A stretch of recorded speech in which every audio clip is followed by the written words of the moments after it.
Good evening, everyone. Very warm welcome to the fifth session of Monsoon Marathon, which is specifically on data-driven remediation. Those who are joining for the first time, do not worry. We'll be giving a quick recap, and there are videos on YouTube as well. You can catch it anytime you want. And for this specific session, that is kind of culmination of everything that we spoke about, we have an amazing panel from different parts of the country here and with very different perspectives of their own. So, introducing the panel, we have Shaili ma'am, Vice Principal at Adani Vidya Mandir. She's here the second time, and in the meantime, the way we have connected and we have collaborated on few things, it's been really great. So, thank you, Shaili ma'am, for coming here again. Thank you, Shweta. Good evening to all. And we have Vandana ma'am, who is head of Cambridge Curriculum at Global City International School, Bangalore. Welcome, Vandana ma'am. Good evening, everybody. Then we have Sudeep Kaur, referred to as Neha ma'am, academic planner and coordinator at Army Public School, Delhi. Welcome, Sudeep ma'am. Thank you so much, and good evening to everyone. Very good evening, ma'am. And next, moving on to Pooja, ma'am couldn't make it today, so maybe we all can pitch in and kind of make it up for that. And then we have Sudipta, ma'am, who is GG leader for Kolkata and PGT English expert at DPS RK Puram. Welcome, Sudipta. Good evening. Thank you for the invitation. Yes, and have Dr. Uma Arora, who is counselor at Scholar English Academy School from Surat. Thanks for joining, ma'am. Very good evening. Uma might still have not joined. We're running a little late. And finally, have our special guest speaker, Sri Ram, a very close friend. We go long back. Who is currently leading the learning vertical at Gemini and is also one. So thank you so much, Sriram, for taking out time being here with us. I owe you one for this, and very warm welcome to our session. Namaste, ma'am. Myself, Arati from Bangalore, Shri Gnanakshi Vidyaniketan. I take computers for primary classes. Nice to have among you all.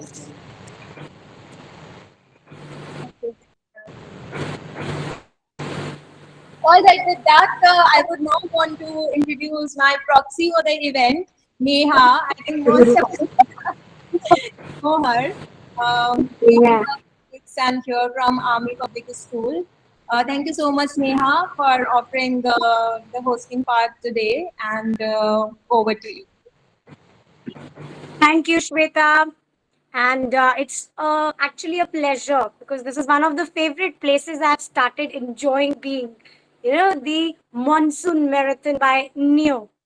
So it has been a groundbreaking initiative till now.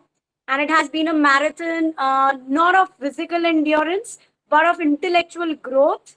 And more than that, pedagogical excellence, where we have been using over the past 5 sessions assessments, not just to do assessment, but to train how we can teach, how we can remediate, how we can improve. So, over the past exhilarating 5 sessions, what we have done is we have traversed the epistemological landscape of assessment. We have not left anything.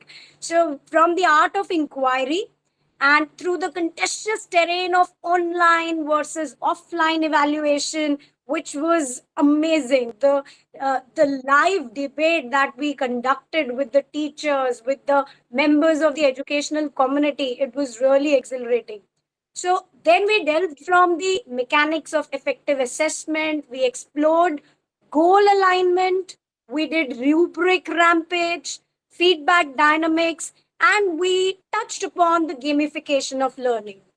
And finally, in our last session, we navigated the complex waters of assessment reporting, considering the stakeholder engagement, the data prerequisites, the assessment typology, all the holistical perspectives that we require from an assessment And we also touched upon the technological augmentation for which we have a product like Neo AI.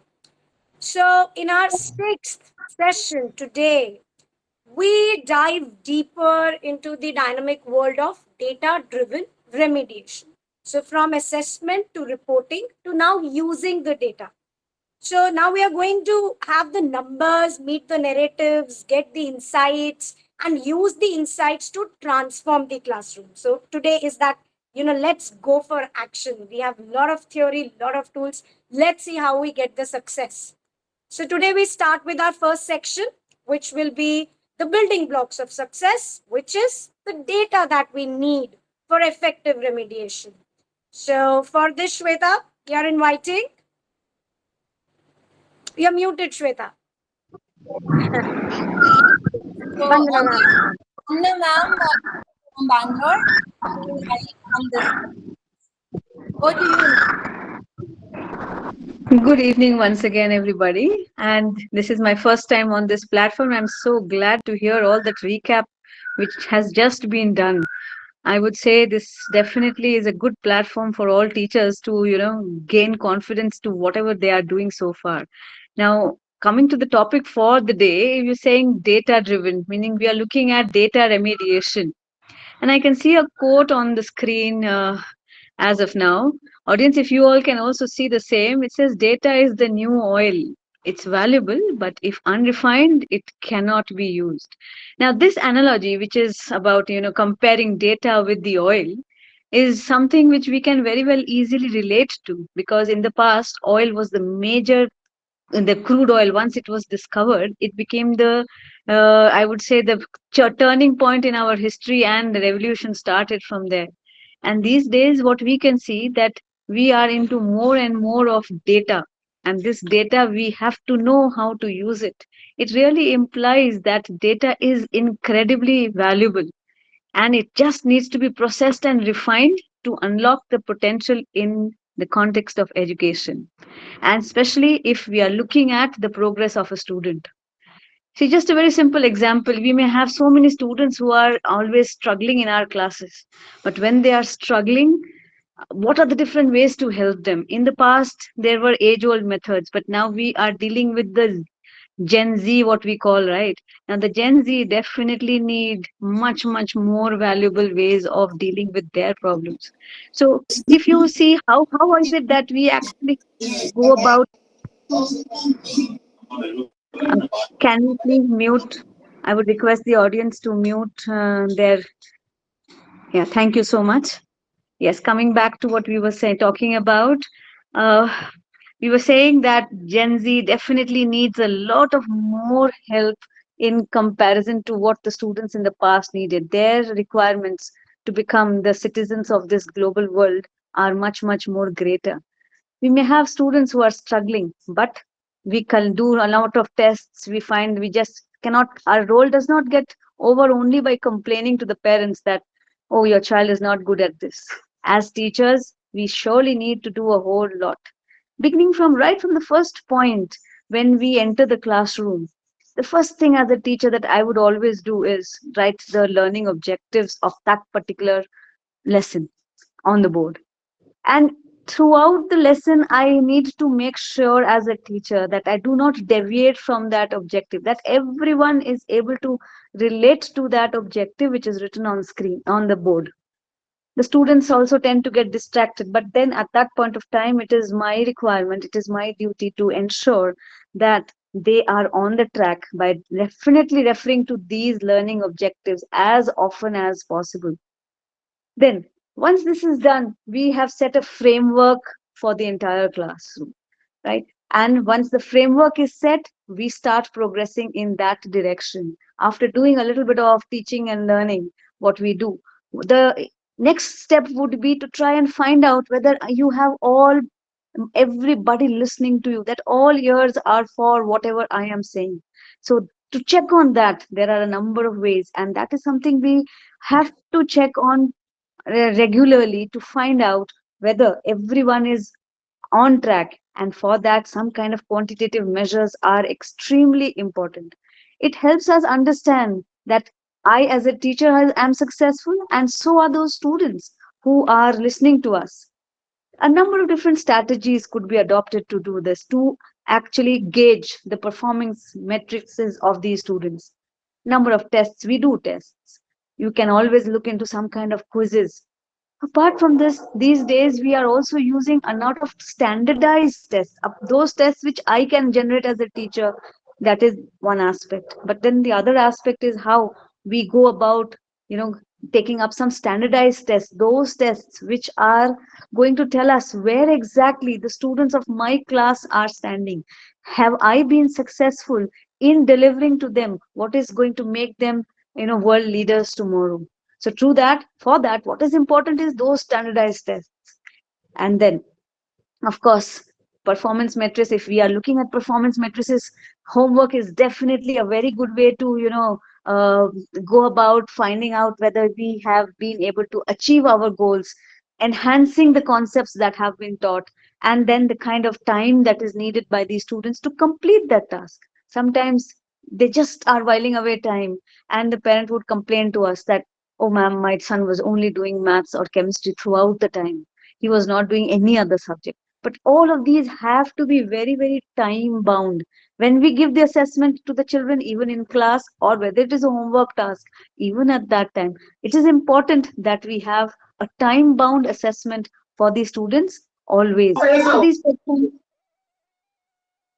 excuse me, is someone trying to say something?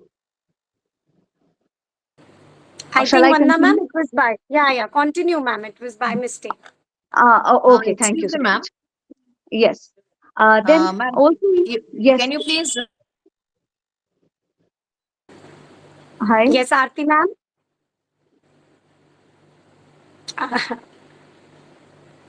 Okay, we Okay. will let Vanna ma'am complete, and Yes, then we and will then be I'll take open your for question. questions. Yeah. Yes, of course, of And course. chat box Yeah. is open. We are there. Shweta, me, and all the experts. We are there answering all your queries. All right. Yes, thank you. So and I'll continue. I was talking about the time which the students actually take to do the work. And that is where the student behavior, whether it's in class or at home, the behavioral traits of these students are required. Are they confident to do the task that has been given to them, or they have to spend more time researching or maybe asking people how to do it, or in the end just landing up copying whatever? So all of this comes under the aspects of the student behavior, which definitely needs monitoring. And it is, a time when we cannot leave the student absolutely. We can't say that at home parent support is not needed. Parent support is always needed. Without that, it cannot happen.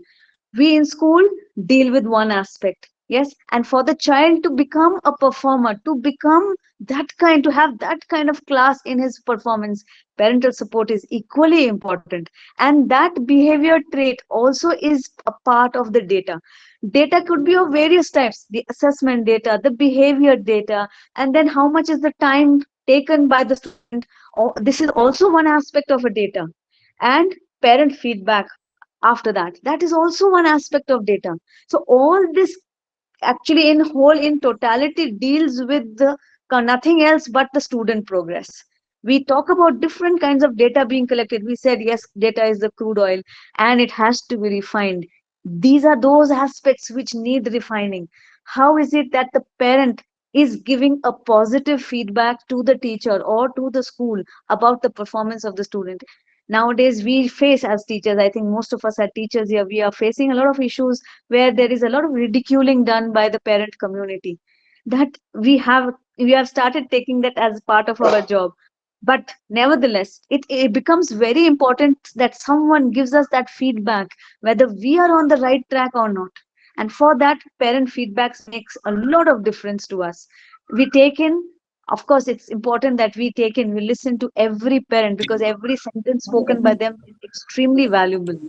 So parental feedback, then we talked about ಇದು the full student screen ಮಾಡಬೇಕು behavior, ಅವ್ರು that ಮಾಡ್ಬೇಕಾ is ನಾನು important, ಮಾಡ್ಕೋಬಹುದು all of that. ಎಲ್ಲಿ And then after all of this data gets collected, what is, with time, the progress? Has all of this data collection and the strategies adopted? The data cannot be just left like that. It really needs to be adopted in a constructive manner for the progress of the child. When we say that it has to be adopted and adapted, it means that how am I going to use that data? Nowadays we have so many tools which help us, which teach us how to go about utilizing this data in a productive manner. Any assessment that we do, there are so many assessments, like the international benchmarking tests, they give you an elaborate feedback of the child. And then it is important that we as teachers find out that, okay, this student has these as its negative gray areas. How can that student be helped by that particular teacher?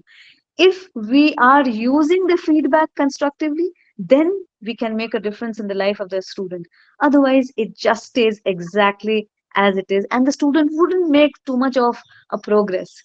Nowadays the report cards are also changing, and the way it is given to the student, no longer do we resort to just giving that, okay, this is 80% marks and 20% marks or something like that. The report card is surely undergoing a change, and I'm very sure with more and more like-minded people coming up in this field, and more people understanding that it is important to refine data, the report card will have a much better utilization or a much better appearance. Let's say, for example, what is it that in the past that we were having? Just simply the marks being written. But now it works as a good tracker. What is the progress that has been made by the student? Say, for example, they had an exam in the month of September. After that, when the exam comes again in the month of December, in the past 2 3 months, has there been a progress? Then that gets initiated, that gets visible on the report card, and the student also feels happy. You see, the students are just waiting for those positive sentences from the teachers. Parents definitely have to support them, there is no doubt about it, but then a teacher also manages to make that kind of a mark with that student. Many a times it so happens that the year begins, I have experienced, this is something that I have experienced just last year. The the I teach, as I'm a chemistry teacher. So there has been a lot of subject related queries, and there have been complex questions here and there. When you start the year, there will be some children who will just keep telling me, "Ma'am, chemistry is a mystery for us." But how to unravel that mystery with the help of their student driven data is what I am also trying to change within me. It definitely takes time to adapt to these measures, but I am very glad to say, I'm not being to boast, I'm not boasting about it, but by the end of the year we will find people here who are students who start enjoying the subject, and that smile which comes on their face is what is required. And that's the progress that I would have also made over time, from the beginning of the year to the end. I would like to ask, yes, if someone has some questions to ask, uh, I can answer. Thank you so much, Vanna ma'am. Very beautifully, you have explained the four most important aspects of information that you should look out for in a report. Right. So these four very beautifully covered the whole spectrum. Thank you, Vanna ma'am, for explaining all of those. I had actually planned, a report comparison basis on these four parameters that we discussed. So as you Huh. can see right now on the I screen. can I can actually explain this Okay, slide as Vanna. well. Yes. If you see the one which headline bad report example, something that we can see on screen right now, is what I said in the past. We used to have a report card of this kind as students, where the subjects would have been written, and the person, like the number of classes attended and what was the score, only that is written. And just that simple comment which says needs attention or the child is average. This is an example of the report card which we were having as students when we were in school. But currently, it looks a little bit different. Can we see the new one, please?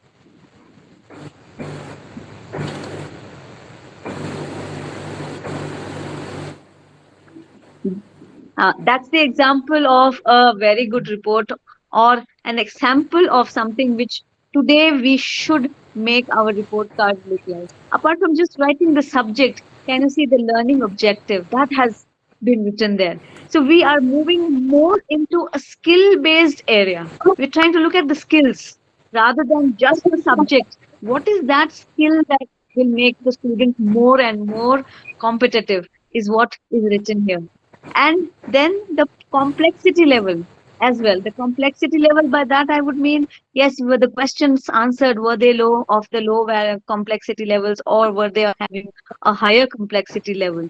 See, this is also equally simple reason being the question paper should have questions for all students. It's not that it should be just based on, catering to the needs of the students who are high achievers. It should have questions which caters to the all, because we are moving into an inclusive society. We have students of all categories in our classrooms now. So the performance complexity level is extremely important. So can you see how minutely things have been categorized? Apart from writing the skills, you also have the complexity level mentioned here. And the last column is the best, which talks about the progress over the last term or the last week. What is that progress that has been made? And that is the reason, that is the topic for the day. The data that we have collected, is it showing that we have managed to, raise the bar for the student, or is it going down, or is it still stagnant and the child has a long way to cover? It's important that the child knows where he or she stands.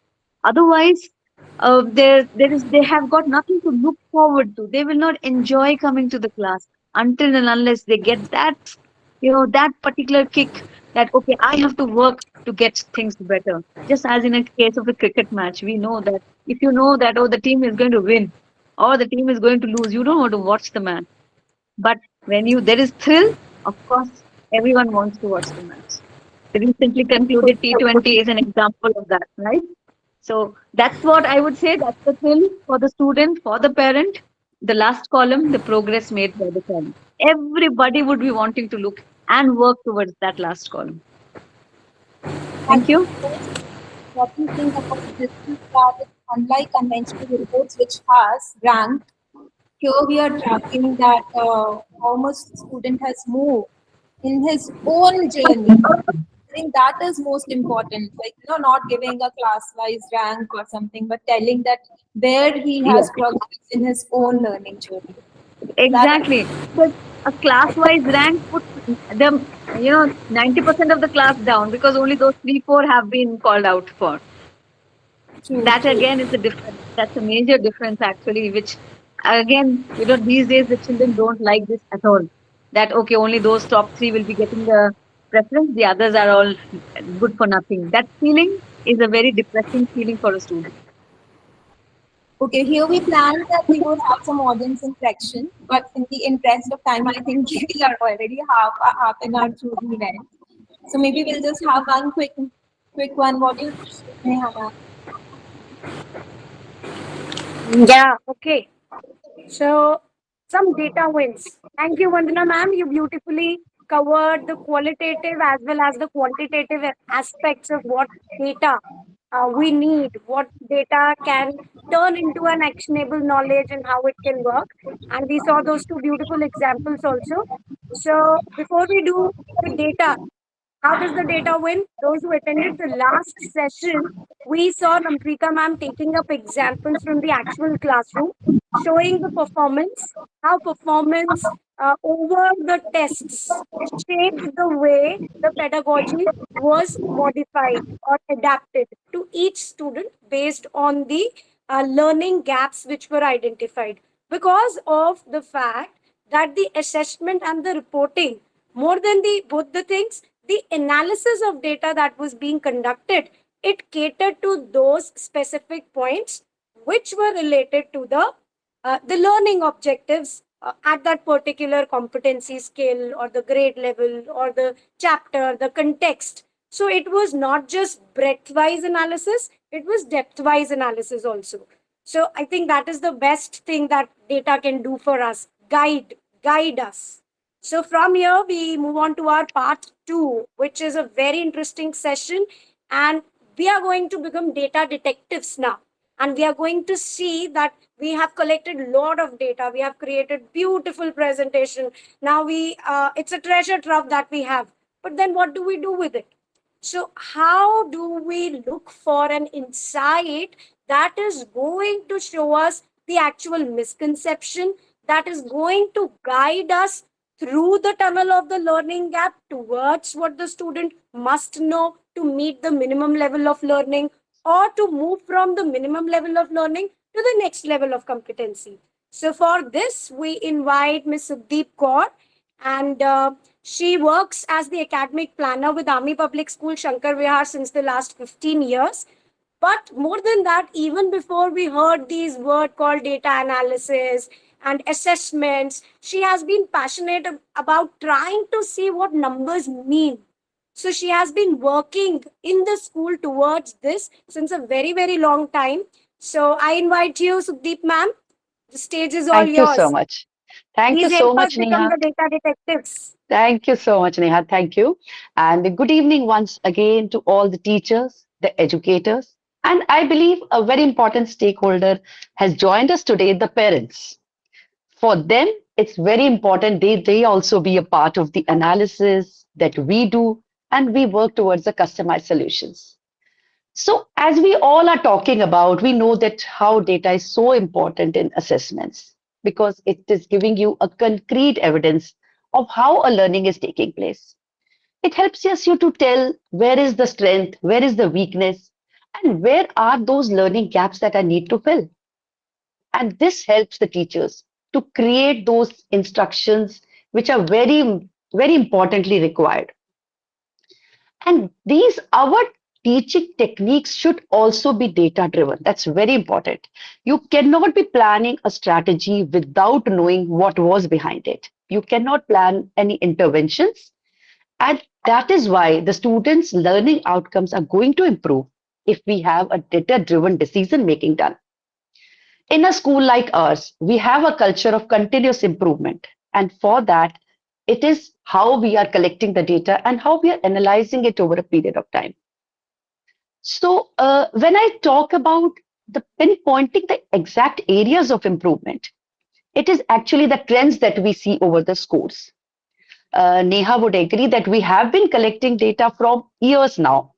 And over a period of time, we identify what subjects, what concepts exactly are students struggling with, or maybe they are excelling at it, and how do we take it forward. And we cannot just say data is just numbers. It goes beyond grades.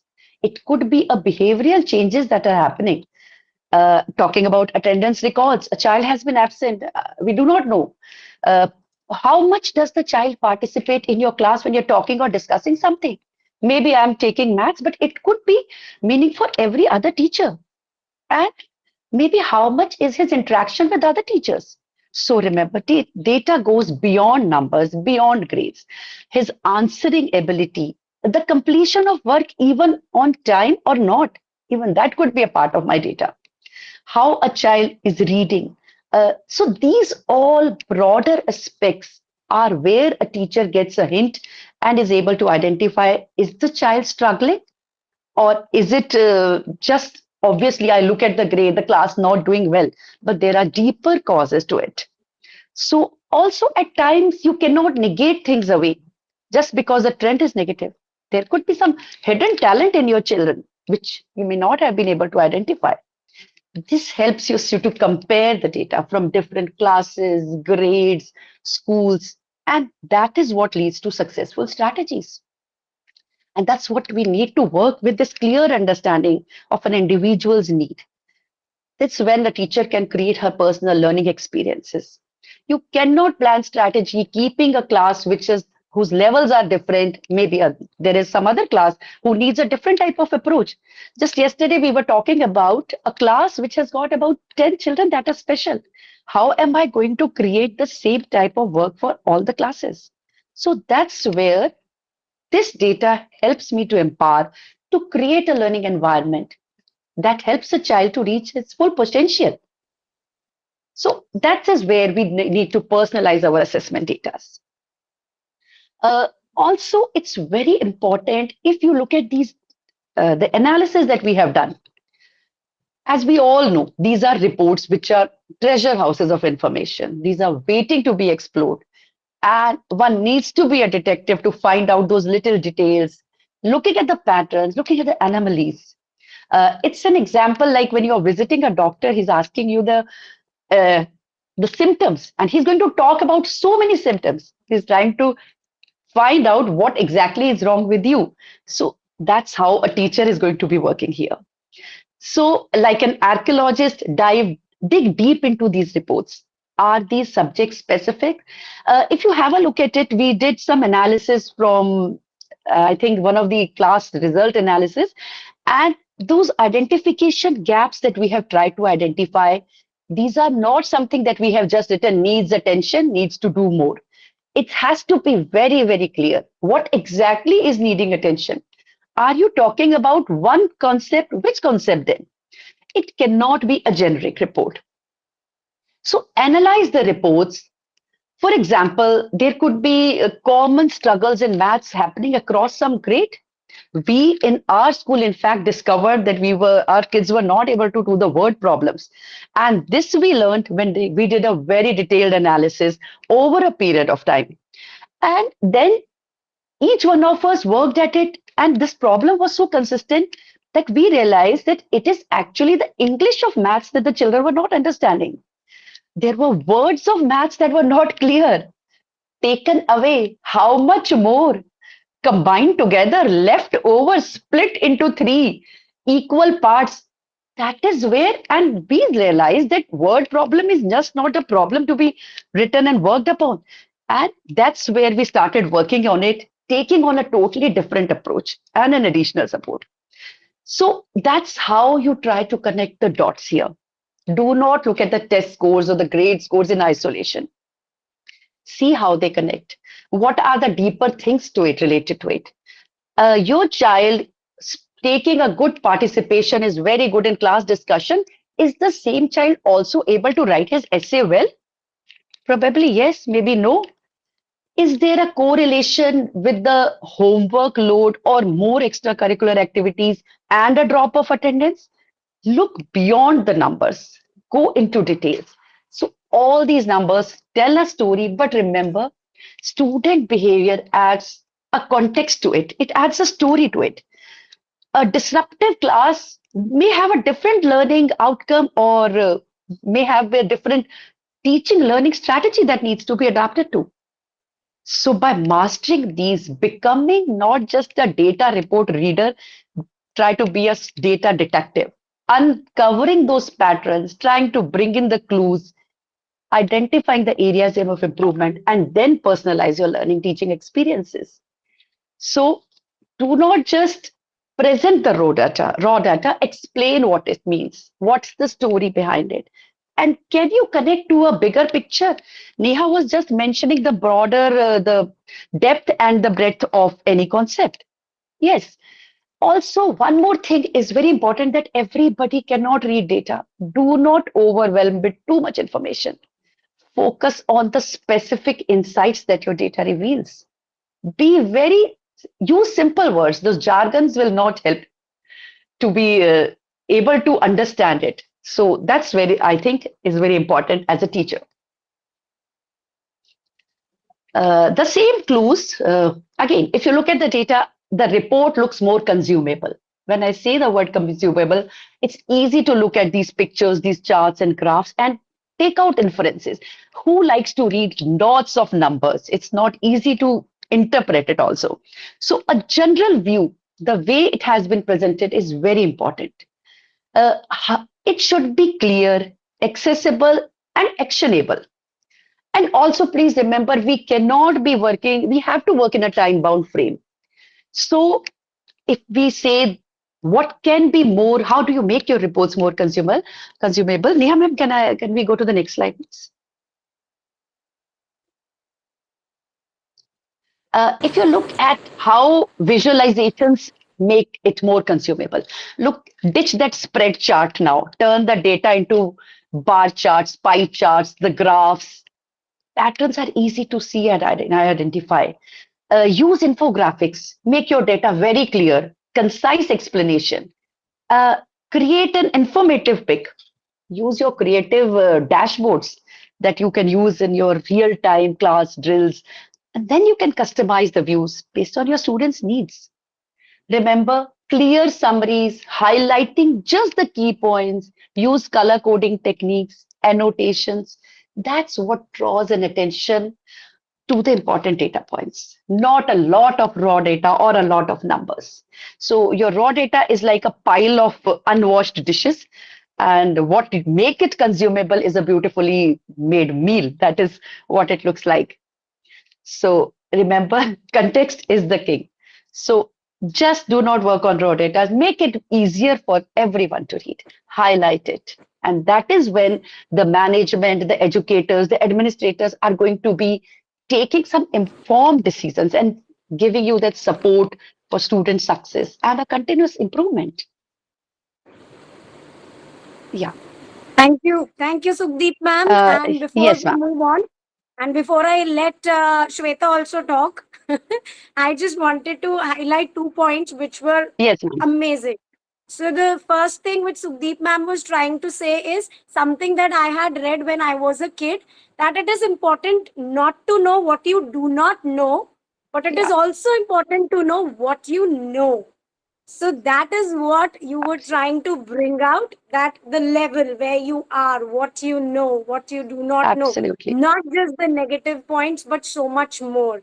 So that was wonderful. And the Absolutely. point of inclusion, which you touched upon with the example that you took, a real example, I think Yes, in this age and time where, inclusion is the most important issue that education is facing, so it is not just an inclusion of the special children, it is also the inclusion of giftedness. It is absolutely. also the inclusion of someone who is potentially gifted in, say, languages, but is not so competent in something else. So, Absolutely. including them in a way that, the best can come out and everybody reaches their potential.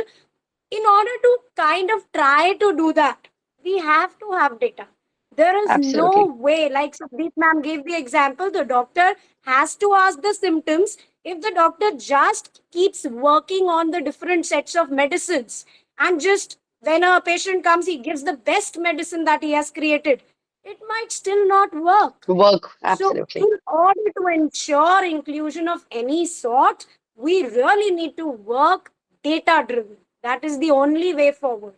So, on to our next session.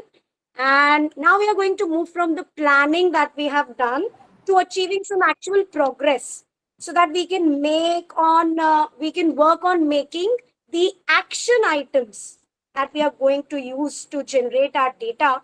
So those action items to get to work for us. And we will also try and work on emphasizing the student ownership. So for this part 3, deriving meaningful action from the data, Shweta, we have We have Shelly ma'am from Adani Mandir. Shelly ma'am. Okay, welcome Shelly ma'am. On to you. Thank you, Shweta. Thank you, Neha. Sukhi ma'am took you till the doctor. Now here the thing is coming, how much dose should be given? Everyone will not get the same dose of medicine. So that is what data we do have. Before I start with the hierarchical mapping, I just want to do simple poll. Participants can even answer this on the chat only. We all are in the fraternity, whether whatever part of country we are belonging. The thing is, as soon as the result declares, the first thing all the teachers needs to give about the remediation plan. You should submit the remediation plan. You should give the action plan. So first, only thing, what is your major criteria to decide your action plan? Only one line I want. I I should see the rushing the chat box now. Traffic should be there. When the management is asking you, your result is poor, and you have to plan the remedial classes for your students, diagnostic tests must be conducted, and then ultimately, what is your action plan to bring your result back in the pace? What is your first criteria to judge it? Should I be getting the responses? Um, I'm getting good session response. But I'm not getting what is the reason behind it. No issues. Come on, audience. I think you can give some responses. Remedial sessions. Check my teaching methodology. Data driven facts, remedial classes, beautifully coming. Analysis of data. Yes. Thank you so much. So now at least we all are synced and focused what exactly we are doing over here. See, the data is here. But I am having the class where the student is not participating, and I am having basically data we always keeping the capping. Those have scored below 33%. But below 33%, there are the students, those are even on the 10% also. There are the students, those are on the 32.5% also. So how to come up for the better and innovative solution here we are going to talk about in this mapping work. So what exactly is happening in the schools? I am teaching, suppose, class 8. So if I am teaching class 8, fine. And the child is not performing, my target is only for the class 8. Very rare cases it is happening. Like here you can see the pick up the priorities. Very beautiful slide you can see on the screen. Where the child is having difficulty in the algebraic expression. When I am talking about this particular part, rest of the part, life processes, this is class strength. If I'm not wrong, is the report card. Life processes, the child is maintaining the result, not uplifting, not downward. And the French Revolution, the child has shown the improvement.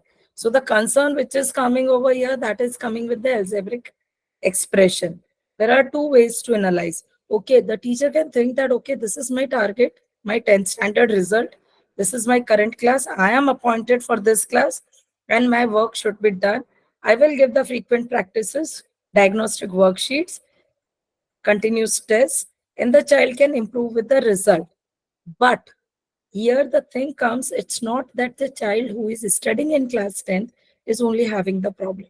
The problem has started way back. Once first time the concept was introduced to the child, probably in class 6. The child is facing problems since that time. So when the child is facing problems since that time, then how can you come up with this? And there may be some children, those are actually having only from the previous, of course, yes, progressive remediation we call. But how this progressive remediation works for us, that is why majorly all the schools are having the subject departments, head of department, so that we can sit, we can do the diagnosis of each and every child on their performances. Even though the faculties are new, they can give the better feedback. And not only with, here we are only talking about the assessment part, which are the 4 summative assessments which we do have in the school. What about the child is doing the homework? How much time the child is spending on the homework? We have taken the homework part also here. Vandana ma'am has taken that point. So how effectively, how much time the child is giving, consuming time on the homework, that is also very important, because all these things matter once when the time bound assessment period come. We give either 2 hours for the assessment, 3 hours for the assessment. For this, we have to find the chronological diagnosis of each child. Suppose, as ma'am said, Sudeep ma'am mentioned about the special need. Special need is very different aspect. They are having the different type of question papers. They may have the different type of question paper. If I'm talking about the maths, CBSE is also and the other boards also made it very clear that in that case, there is the standard, there is the basic. Standard, those can apply the concepts. Basic, those don't want to make the career in the maths, but they have to clear that subject to get the 10th mark sheet. Similarly, with other subjects also, what can be done from where the child start facing this problem? Accordingly, we can plan the 3-tier remediation sessions, which is basically going with the backward part. What is a 3-tier remediation? There might be, you can appoint one mentor for this child who is actually facing the problem on that particular level. That can help. Teacher can mentor them, and the one mentor mentee collaborative group can be created in the class. There will be the another where the regular remedial classes are happening, where we are asking the students to sit separately. We spend time after the school hours or in the activity periods, and the teacher is teaching, reteaching the topic, or I can simply say unfolding the topic with the certain concepts which are required for that group. The third most important tie-up, which is actually missing in our system largely, is one-on-one interaction. Like we need to understand, if the child cannot do this 5 plus 5 10, the child is facing the problem in the understanding that particular part. Child probably mugging up the concept. Child is not understanding the concept. For this diagnostic process, we do have the one-on-one session. And accordingly, there will be the mixed worksheets we need to create. If the child require the assistance since the class 4 concept or class 6 concept, the worksheet should contain that particular questions and which has to be given to them. Usually what will happen, all faculties cannot take it. It will consume time. I appreciate Shweta and their team in their module. Very effectively, they are coming up with this. There are the modules. They are having the simple capsules. Give it to them. Let them play with the subject. Let them develop that interest with the subject. Automatically, problem will be resolved. Not only for your result, even for the future also. We have seen Hindi movies. We have seen Tare Zameen Pe. We have seen Hichki. They are not doing anything unexceptional. This, if we keep it in our muscle memory, we are taking every individual with their singularity, with their uniqueness. We may come up with this. And that is why the mixed worksheet, as per the hierarchy, we can identify the concepts where the child is having less mastery. Initially, you may have the problem. Gradually, the child will start enjoying with those subjects. And probably that child will not be in your prior student. Because usually teachers are always having the big pressure. Oh, फिर fail हो गया, पढ़ाना पड़ेगा. Result enhance करना पड़ेगा. So make them your pre student. Do the experiments with your worksheets. Do the experiments with your teaching methodology. And trust me, ज़्यादातर classes के अंदर every one of you, those 93 are sitting over here, they all are to gain your attention, do the mischief in the class.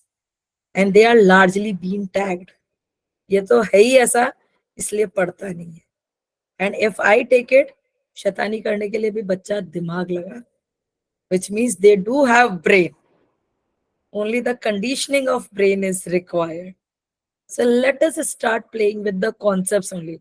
And you can't give them the big capsule because they are anyways running after certain mysteries. Give them the small capsules. That's it. Give them the happy grounds. And gradually, your pre-A students list will shrink. And you will be the, again, Rani Mukherjee of the Hichki or the Amir Khan of the Tare Zameen Pe. And the lastly, most important thing is coming in my session. Diagnosis is not only the one-time thing. If I am taking the antibiotic and if I am not taking care of my health properly, the virus can again attack. The process should continue. The immunity should develop. The child should know what exactly is required and how much application I may apply in my concept so that it can happen. So two things I want to add with the previous session over here also.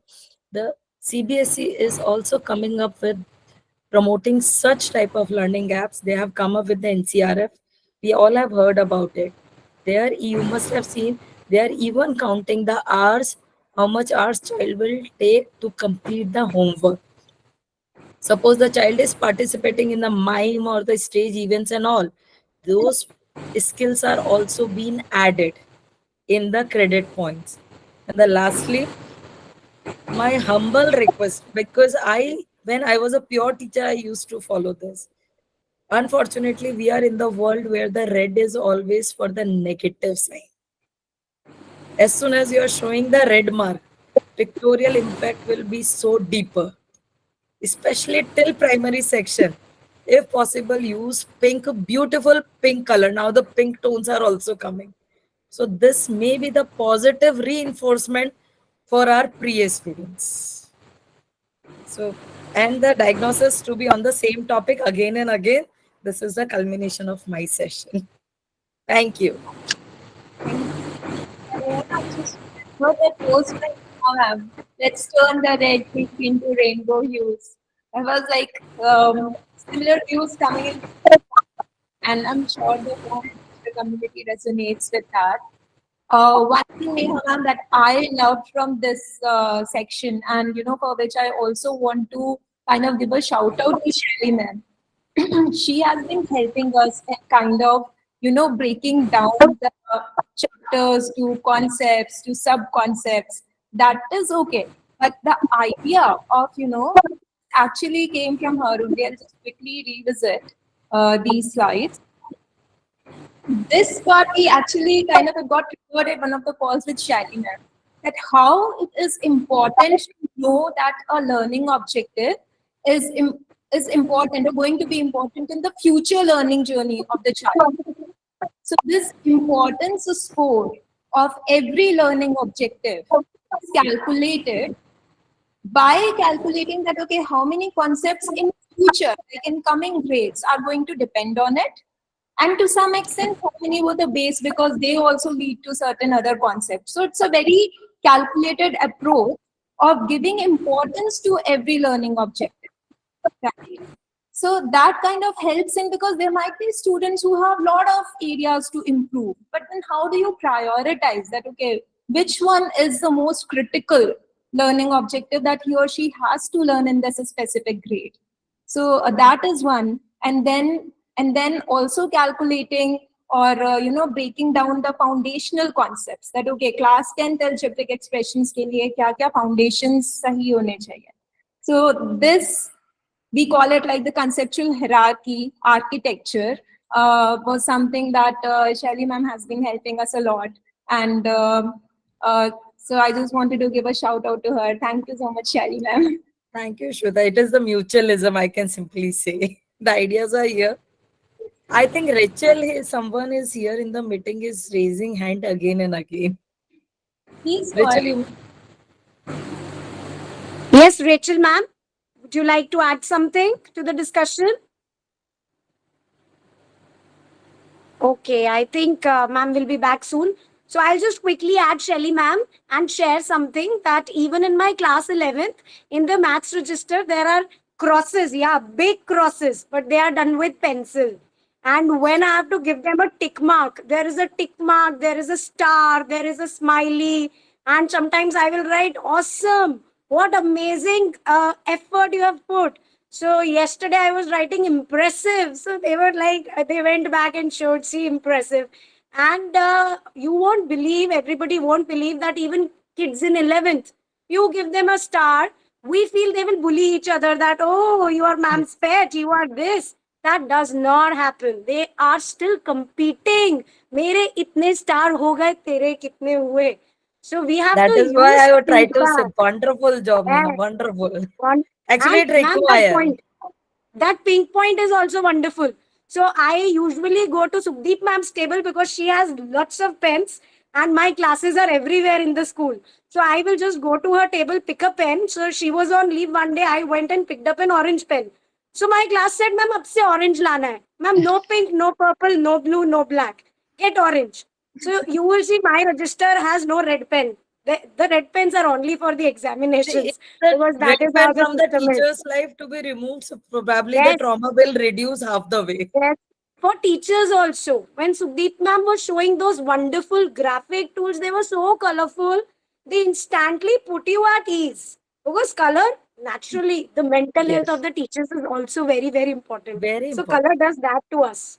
So we have been having a wonderful session, and let's quickly take this teamwork to the next level and talk about the role of the stakeholders, the teachers, parents, school leaders, and their collaborative efforts that can and that become critical in the success of not just the evaluation and assessment, but the remedial journey as well.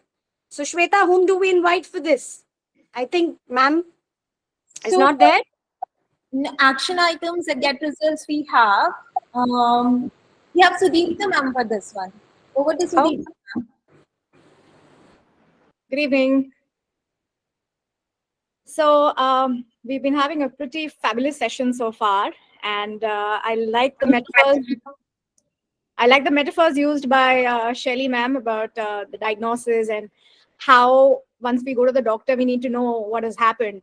So the next step is once we know what has happened and we've taken the antibiotics, the most important thing to know is are we then making an effort to make our health better? So that is where the effective action plan comes into place. Now, when we're looking at an effective action plan, what do we mean by an action plan? So, for all the teachers who are out here, are you all used to planning your month? Do you all write your teacher's diary at the beginning of each month? Yes, I think that would be a unanimous yes.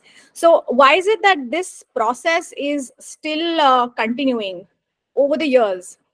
It's continuing for one very specific reason, and that is for us as teachers, we need to plan out our lessons exactly.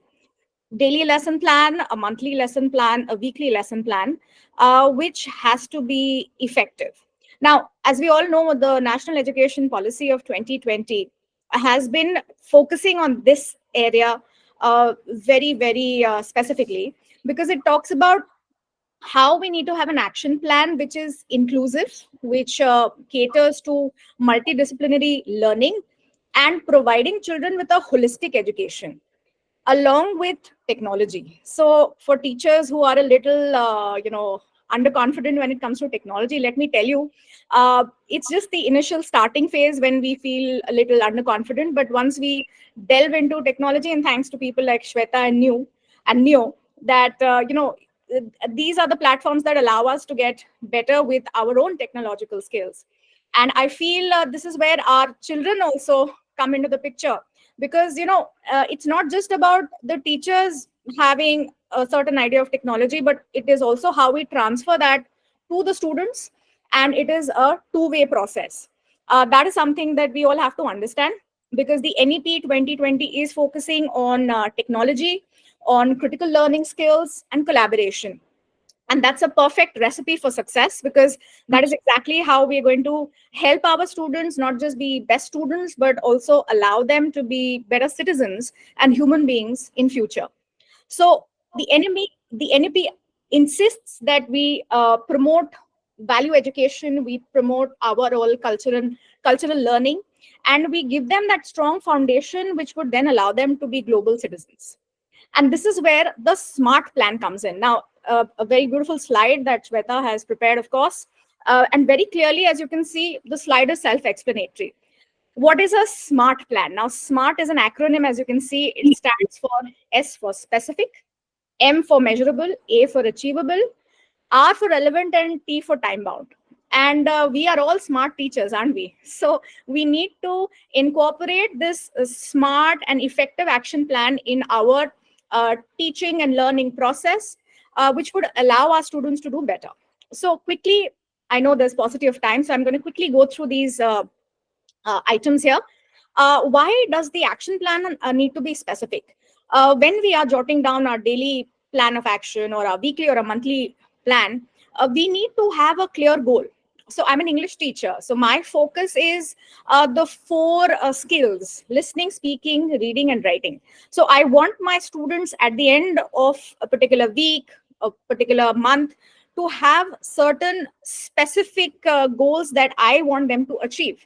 Now, why is this important? Because unless and until we have very clear cut goals that, okay, at the end of this session or at the end of this week, they should be able to listen very clearly to instructions that are imparted to them and also implement them in a day-to-day conversation. Very basic example I'm giving you.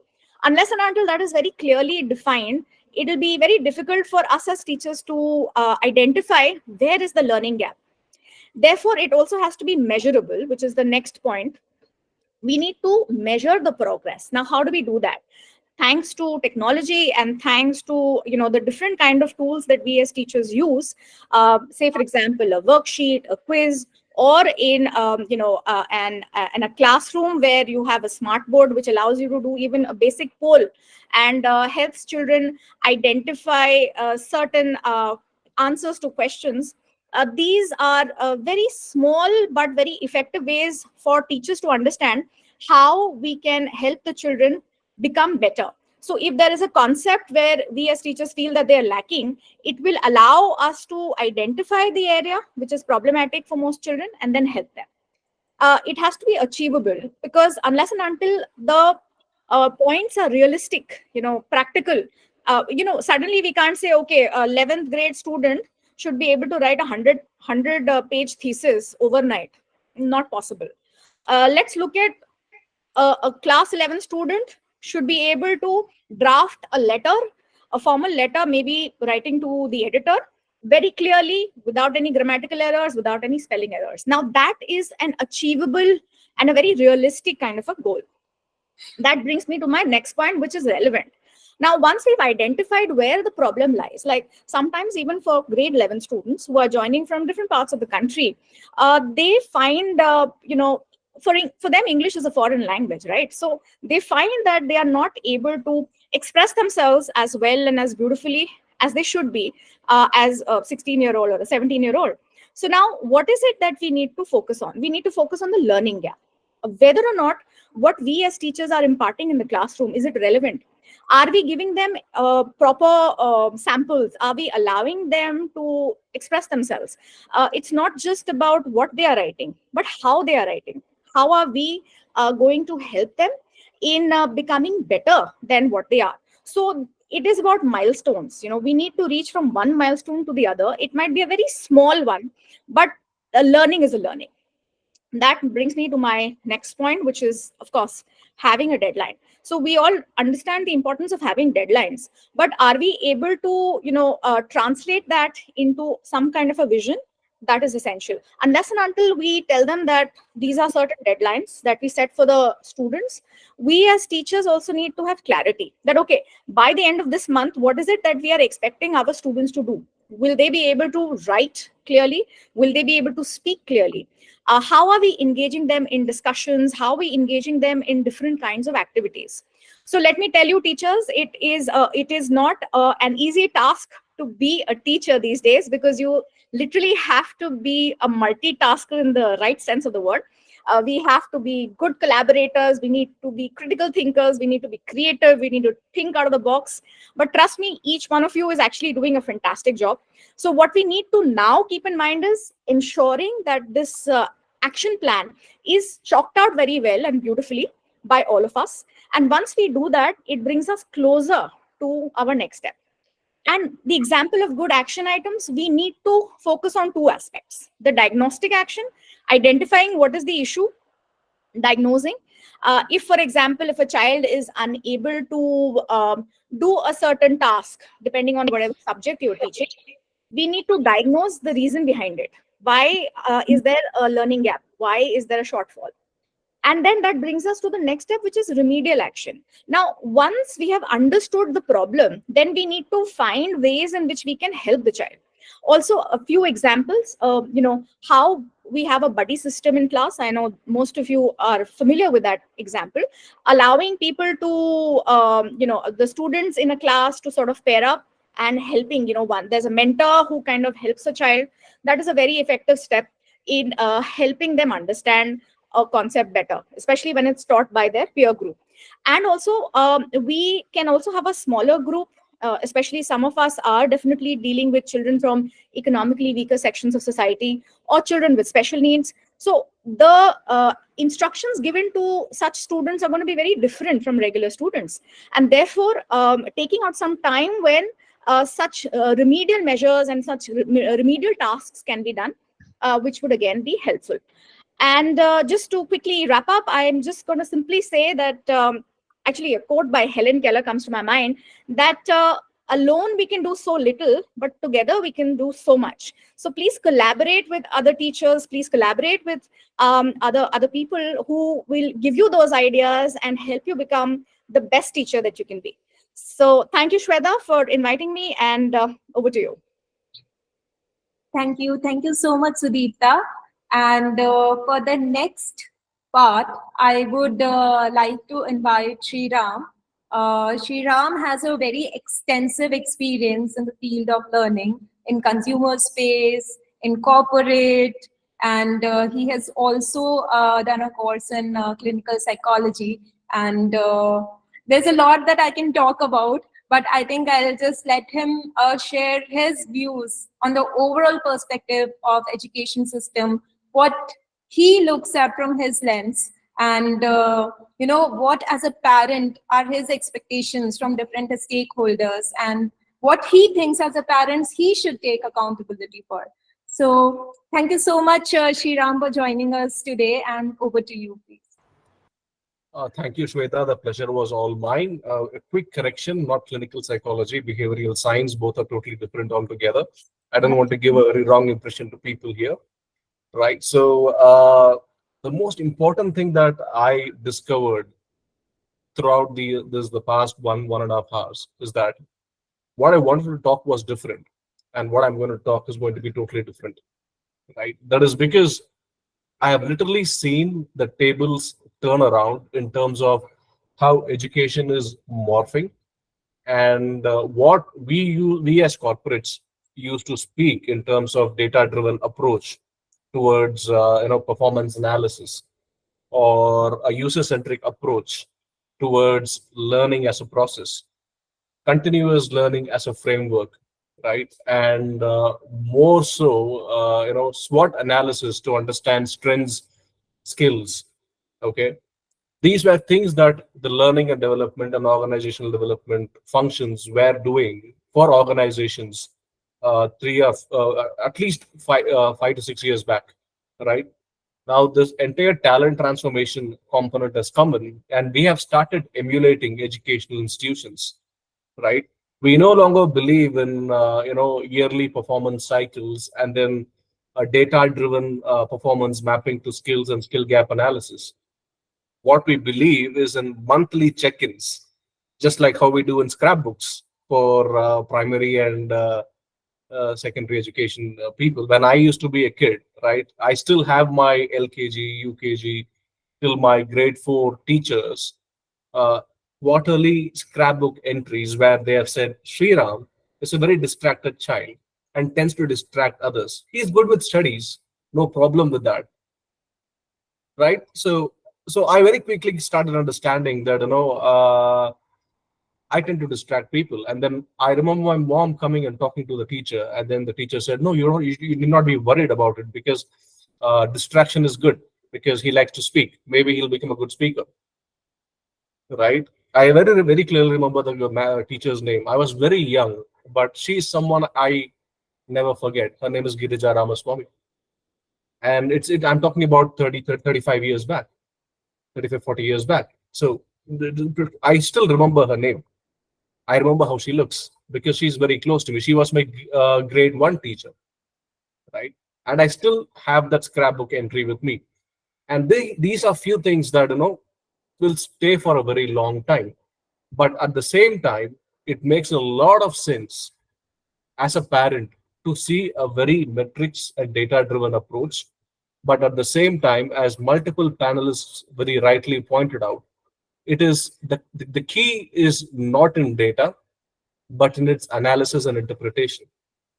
And there is a very big need for making our teachers, our educationals, to take the onus of creating more avid data representatives, data analytic people who focus not just on the metrics but on the remediation, as we rightly spoke, right? Because everywhere it's all about storytelling, the kind of story that because stories have a daunting effect on people's psyche, and it's very imperative that we catalog these stories in the right way by the right set of people who are teachers essentially, So that is the key stakeholder that I'm going to touch upon first. I very concretely believe that more than just the parental involvement that everyone subscribes and ascribes for, being an adept and agile teacher makes a very, very important component, plays a very, very important component. And I, as a parent, I see a huge importance given to cultural coordinators these days in schools, because we are social animals. We have a very biologically adept, evolutionarily attuned social brain, right?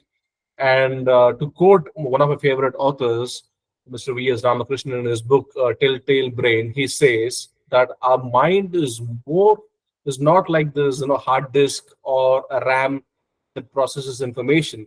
It is more like TV antennas or radio receptors that tap into the collective consciousness of people around you, your peer, your teachers, how your school is, and what kind of values that you, as a parent or your family, is imbibing in you.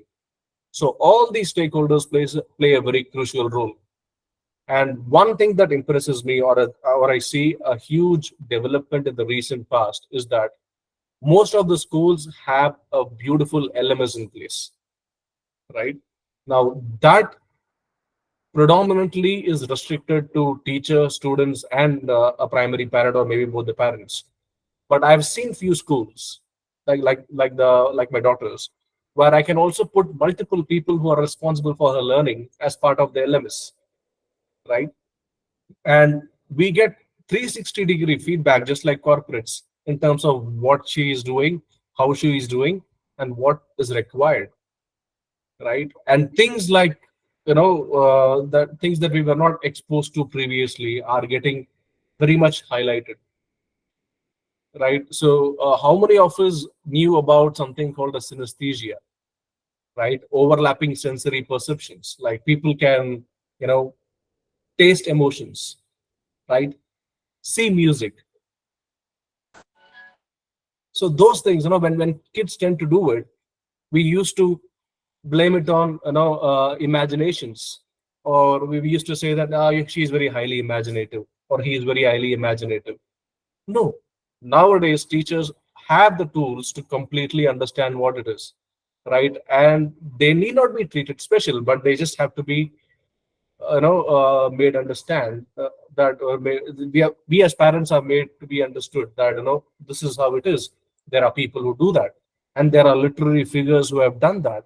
For example, I can give you a very classic example. I have wrote about this in the past also. There's a great composer called Frank Liszt, right? And then he used to do a lot of composition. He used to be the master of, creating symphonies. Okay, he used to say to his when he used to do when he used to conduct music, right? He used to say, "Oh, gentlemen, please, a little bit blue, please, a little bit more pink. Oh, that's violet. That's not pink. I want blue." Right? And people thought he was crazy. People thought he was crazy, but it was later, during the 21st century, that we understand that it was actually synesthesia, right?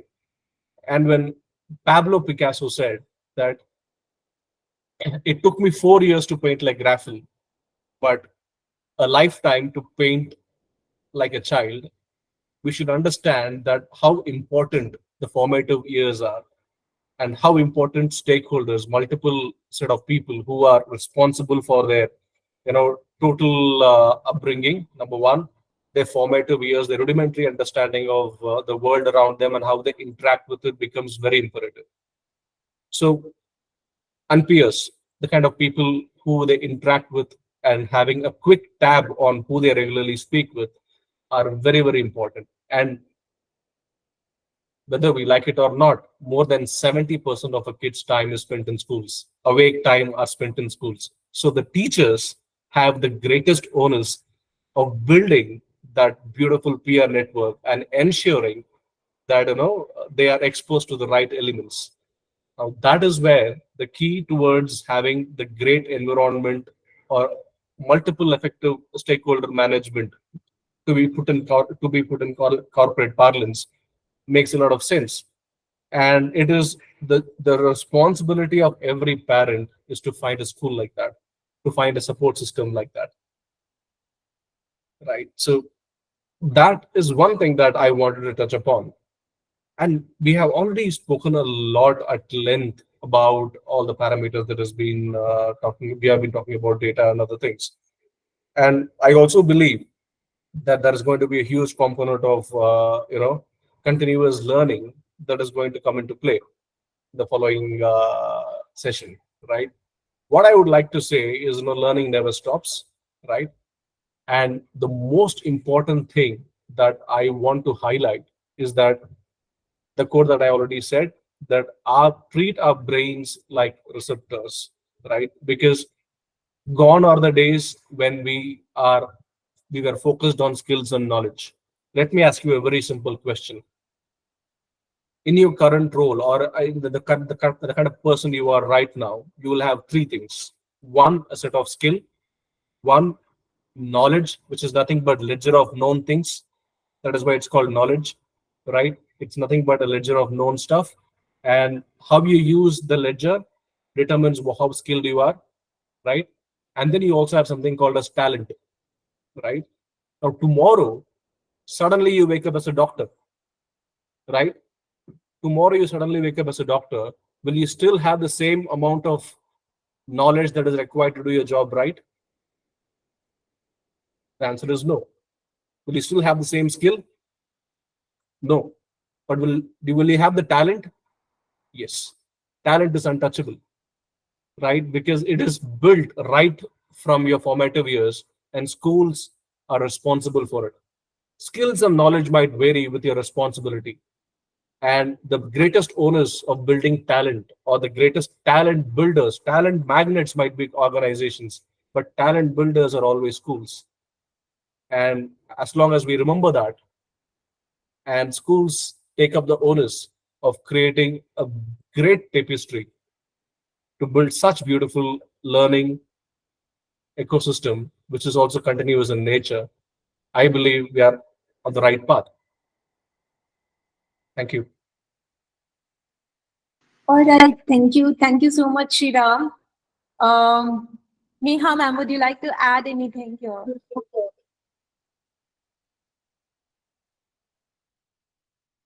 I think ma'am is on mute. So anyway, moving on with the next part and the final part, wherein we talk about the power of continuous improvement. So NEP has been pushing the formative assessments and this whole series of formative assessments, right? But why we are actually doing it, that we kind of saw in the part so far. But then how to make sure, first of all, why we should, at what frequency we should repeat it, and why it is important in first place. So for that, I would like to invite Uma ma'am here. Dr. Uma, over to you, please. Hi, a very good evening, everyone. I hope I'm audible. Yeah. So yes, so a wonderful evening, very esteemed, teachers and stakeholders. So we have to move forward with learning. That is very, very essential. And I just want to show one sheet. I believe in a lot of stickies, and I don't know if I'm clear, but I just want to see. I think it's blurred. What I want to share here is, learning is actually, there are many stakeholders. Whole evening, we've been talking about it. So one part of it is parent, so it's a parent. And then second is the teachers. Third is child. But there is a fourth part, and the fourth part is the counselor, and that is us. So I'm a counselor, very good evening, and I've been into counseling field for past 10 years. And I feel this, us, and that is me and many others like me, we are very, very important stakeholders, in bringing up the learning to children. And us means unlimited support. And that can be a counselor, a parent can be a counselor, a teacher can be a counselor. And what kind of counselor are we? We are counselors because we give them support in learning. We give them support in, bringing out their best potential. That is very important. And improvement, as we have seen throughout the evening, we are constantly helping children to improve their life, improve their potential. And that potential, as Sriram sir also mentioned, that we have to believe in their potential and bring that assurance. So in this sheet I wrote, we have to assure the parents that your child has potential. And as teachers, we have to understand that children have learning potential. And as counselors, we have to make the child feel that, they are the priority of the society, they are the priority of the school. So we have to believe that first we have to educate ourselves that about neuroplasticity. No, I'll briefly explain that neuroplasticity is something, it's like a roadmap which is there in the brain. And all the psychologists know about it, but we have to educate the parents also about it. And as I think teachers, most of us know that we can create new roads in the brain.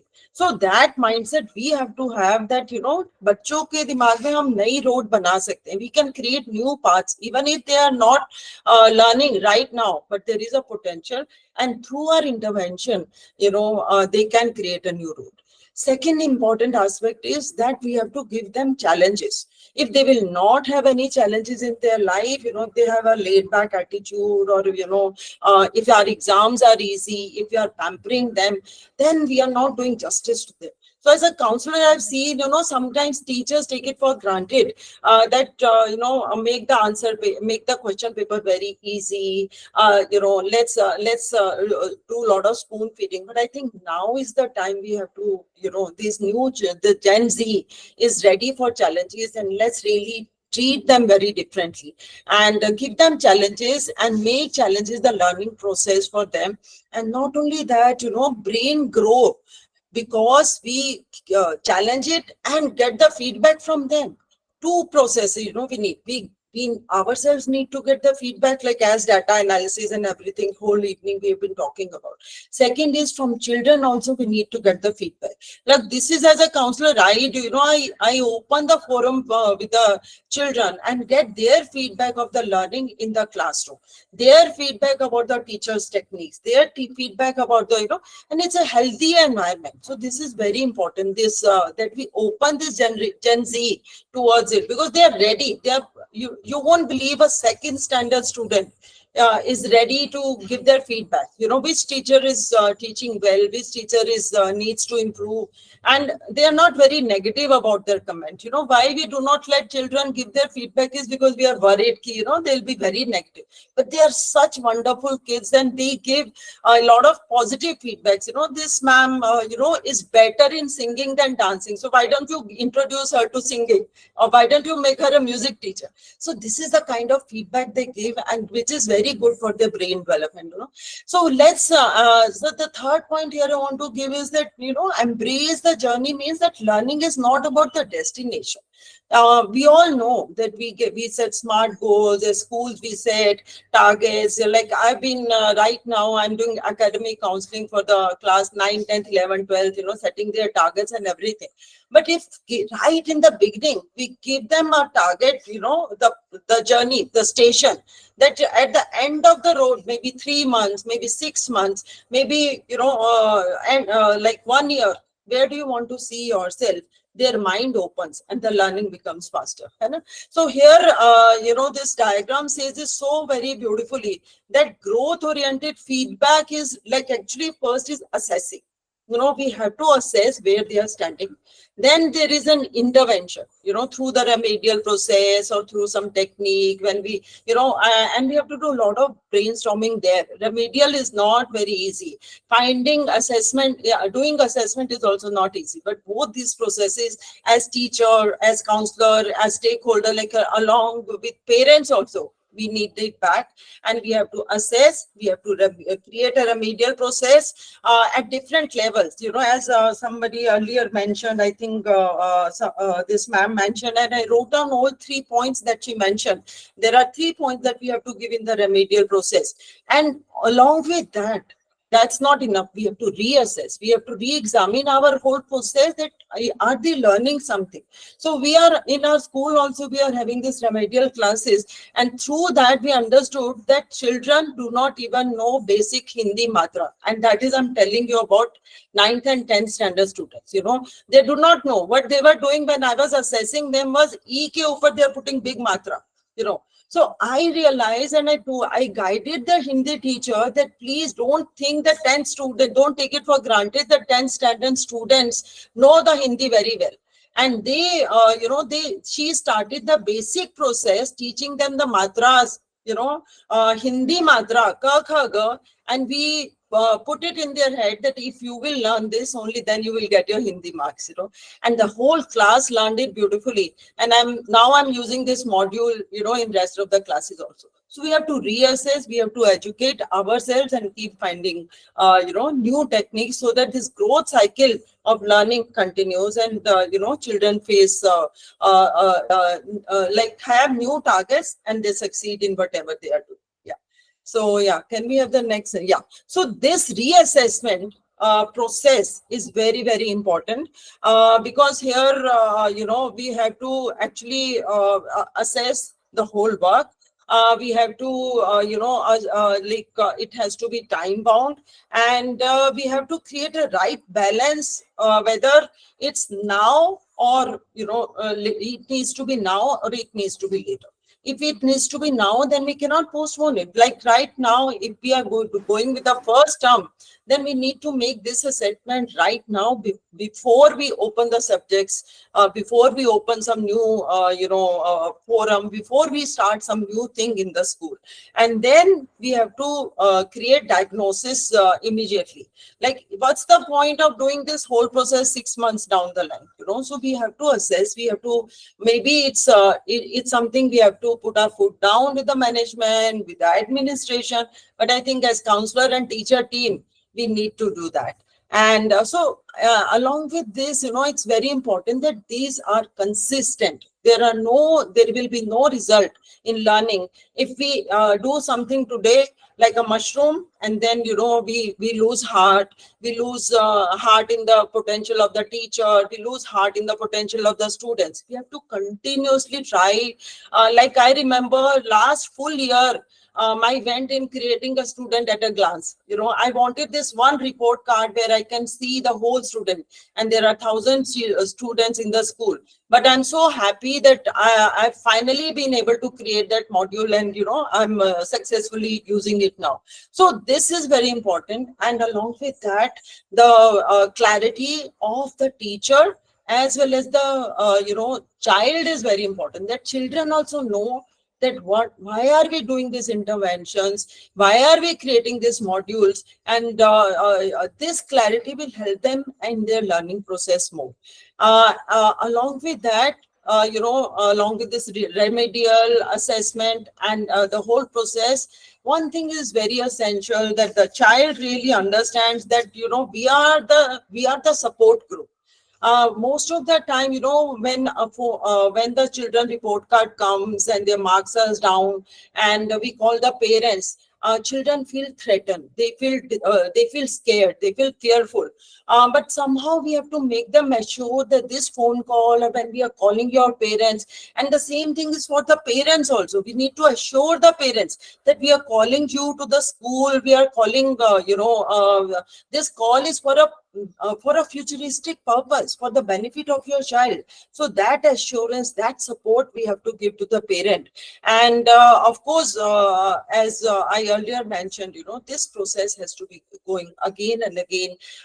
It doesn't need to be with all the students, but there are a handful of them who will need this support for quite a long time. So let's continue with this. Let's continue to do good work, and let's continue to create a support group, so that all children are able to learn and bring out their potential. Yeah. Thank you so much.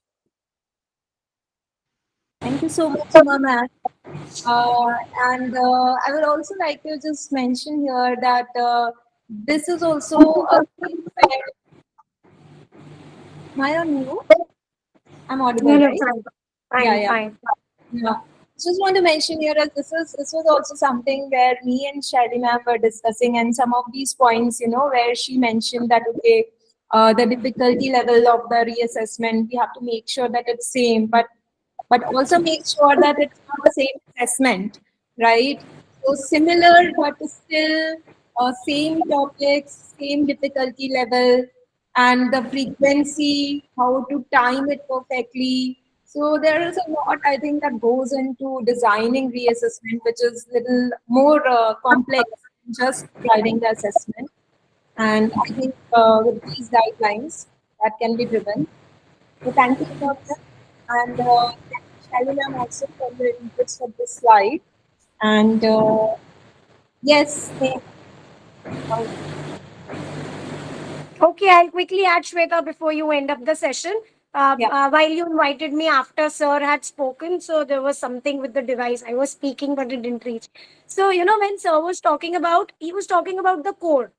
So, as we moved from so many of the issues that we discussed, so many suggestions, so many ways data could work, while he was talking about the core fundamental issues that relate to all this, and when Uma ma'am talked about, the brain as a muscle, so what came to my mind was that this entire activity that we have done, the entire monsoon thing, the 5 sessions, this one, and this is kind of pushing ourselves into a growth mindset.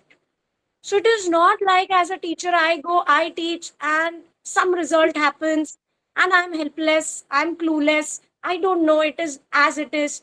So this is kind of giving me that assurance that I can make a change and I can understand it, and I can take it step by step. So I think this is a beautiful thing we have created today. It was wonderful. The entire journey has been amazing.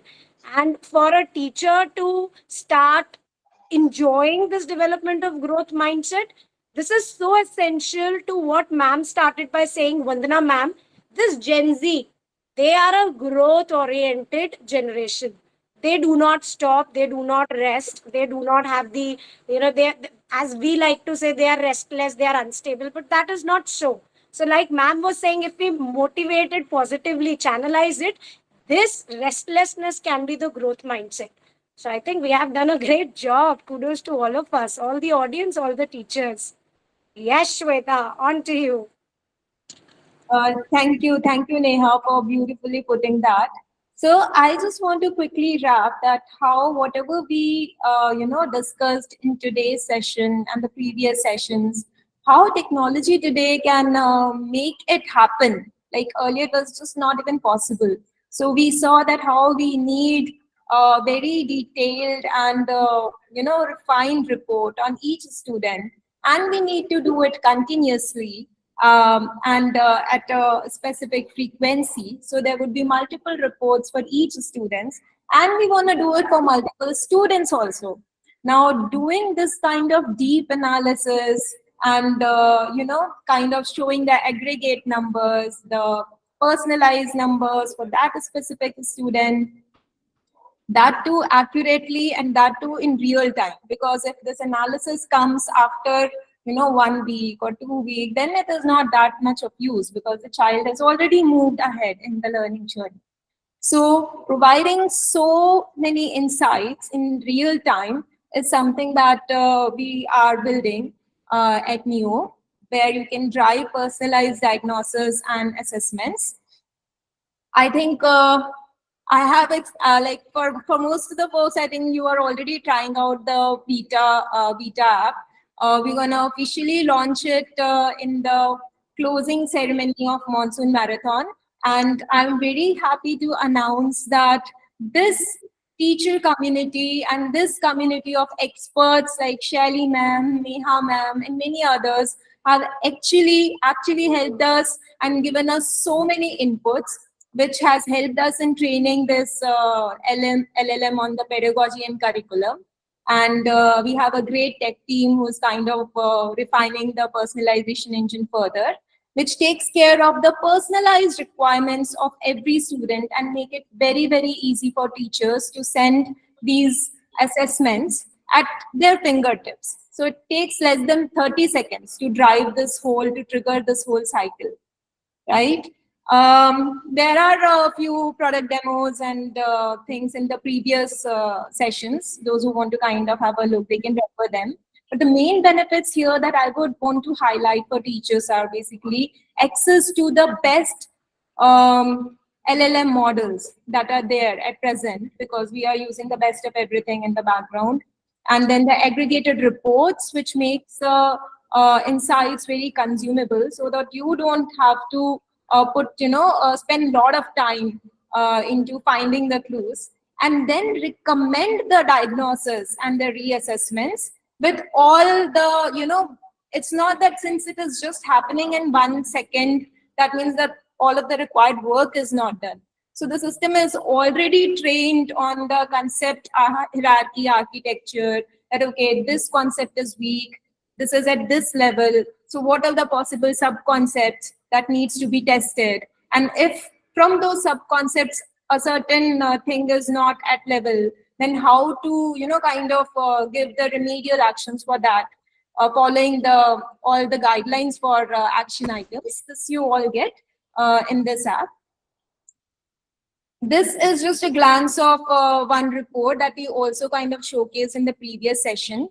And this is just a glimpse of the teacher app that is out for beta again. This is some glimpses from the student app on reporting and insights. But since we are close on time, I'll just run quickly through this and let you experience it for yourself. So this is the feedback form, and here you would also get a field wherein you can express interest to be a part of the pilot program for this specific for diagnosis, for a complementary diagnosis from our side.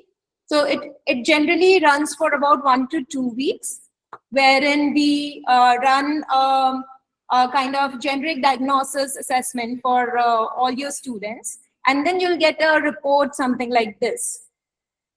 So basically how your students are faring on academic skills, on cognitive skills, on the behavior traits, where they have professional inclinations, and any extra insight that you might think or you think might be helpful for you, that can be given in that holistic report. And apart from that, I think it would also have a field where you can express interest to contribute to this project NEO. Like many other teachers, you can help us in organizing these awareness sessions, or you can help us in vetting the concept hierarchy architecture, or training the model better by providing quality questions of your grades, of your subjects. I'm sure you would know just by looking at a question that, okay, this is a unique question, and we should have more questions like this. So you can send us those questions and we can refine the model further and train it to create those kind of questions. I will also share the link here in the chat for you all, those who are from their phone.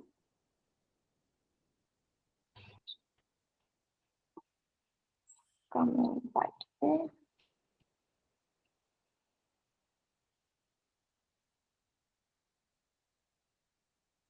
So here is the link in your Google Meet chat box also.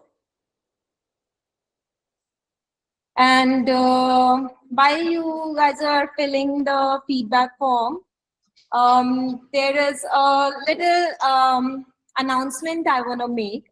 So on 27th July, 2 weeks from now, in which we would also be kind of launching this NEO project. And it would also be wrapping up this whole Monsoon Marathon, and we'll be facilitating all our amazing panel members who have taken out time to be a part of it. Apart from that, we would also be facilitating few teachers who have actually shown some implementation from whatever we have discussed and kind of agreed on in this workshop series. So there are 3 categories of kind of facilitations that will be done. One would be on the thing that for how many students you have driven these kind of formative, personalized formative worksheets. Second is for how many times you have done. So the first category basically traverses the width, that how many students you have actually helped diagnose themselves, and help them. And the second one actually caters to the depth, that how many worksheets of a single sub-concept you have sent out, where you have deep dive into the subtopics and then sub-subtopics. And then a holistic certificate which takes into account both the kind of metrics. So I look forward to a good participation in this one. And in the closing event, we will also showcase the reports of the teachers who are able to generate enough data, and the reports are like looking really beautiful and rich, right? And for those who are probably here for the first time, they can try out the beta app by downloading from Play Store here. I can share the link of that as well in the chat box. Coming right away. So while I do that, Neha or any of the panel members would want to add anything, or share anything about the whole experience of this unfolding Monsoon Marathon.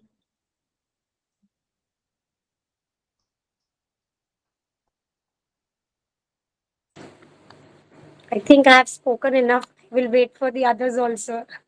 Yes. But it's been very, very interesting, not only because now we know that it is pretty useful, but also because it makes us feel empowered. Like I was trying to say with the growth mindset, also, it means we can bring a change.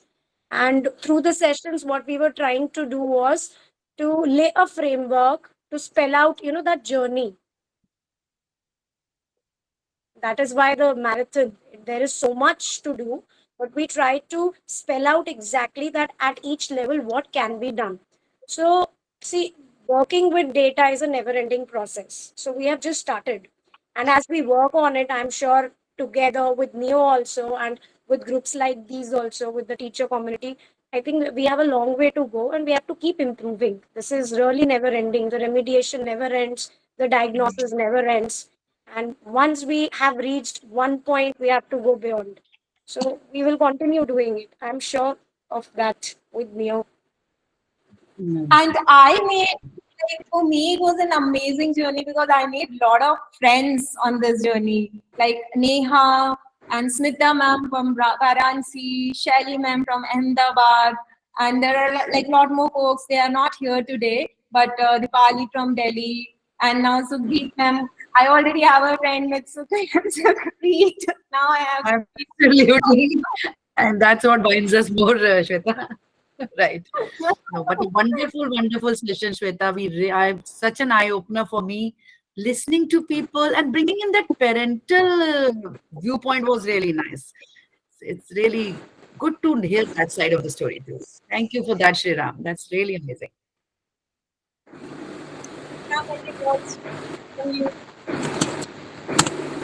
Hello. Yes, Shelly ma'am, go ahead. Yes.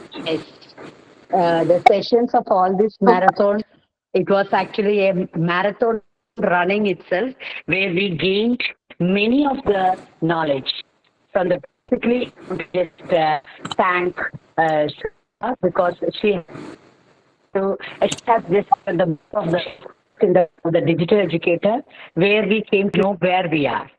What is our position when we secure the certificates from UNESCO NGIEP? And the second part is that each marathon sessions was so useful and benefit to improve our digital sets as well as both the academic and the journey of excellence could move ahead. That was the main part. Then the third point is that the form of the new assistant where we were able to point out from each subjects what are the digital educators has already prepared. That's really what mesmerizing and spectacular knowledge in the journey of this excellence we could see. And for our children, as I had just uploaded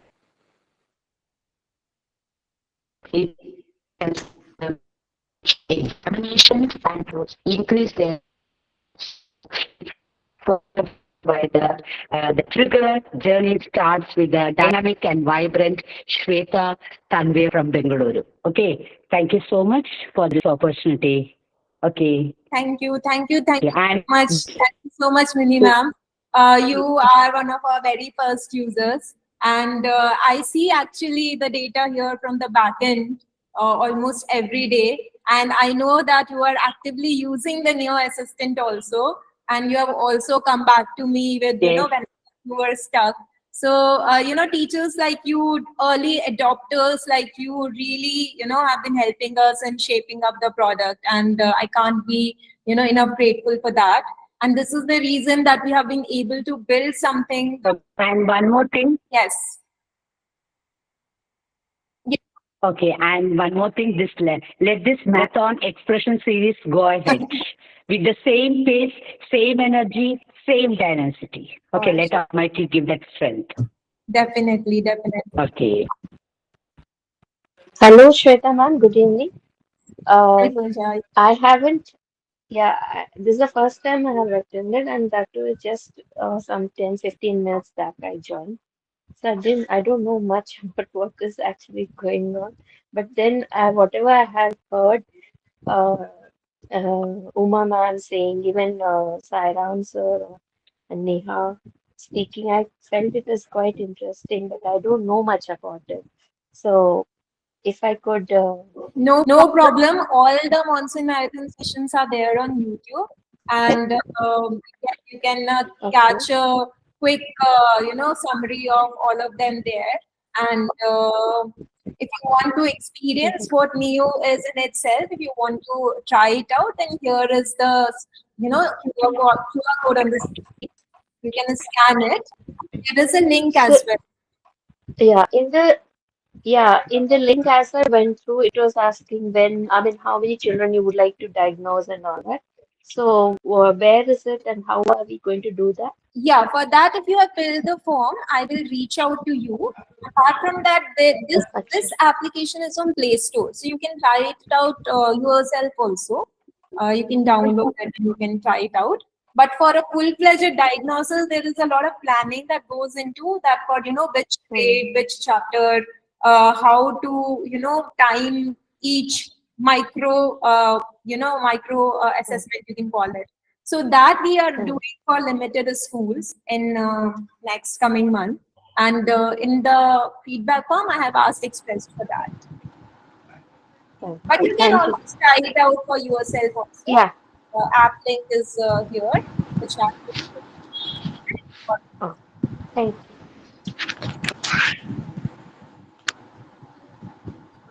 All right, I think Neha, maybe we can wrap the session. It's 7:21, almost 2 hours. Shall we? Yeah, I think so. Do we have any questions? No, I think everyone Yeah, is we are. satisfied with the time being. Right. Thank you, everyone. Have a great Saturday evening. Ma'am, Thank you so much, excuse Shweta. me. What about our certificate, ma'am? Will you answer, please? Certificates will come. We are taking a team off, so I can think of next week. Give us a week so that we can also sort some missing certificates in between. Certificates are only given to folks who are able to score more than 60% in the feedback form. Okay, so make sure that and then filling the form. I think people who fill it live, for them we do not put those questions. But if you are watching the video and if you are filling the form, then there is a condition that you have to answer the question. Excuse me, ma'am. What is that app you said in Play Store? If I could. Neo Assistant. I will Okay. just share the link again here in the chat box. I've just shared it. ठीक है. All right, everyone. Then have a great evening. Thank you so much for being here. Bye bye. Bye-bye. Thank you, Thank you. ma'am. Bye, Thank you. everybody. Bye, Shweta. Take care. Get well soon. Thank you. Bye. Take care. Bye. Just stop sharing. Stop recording.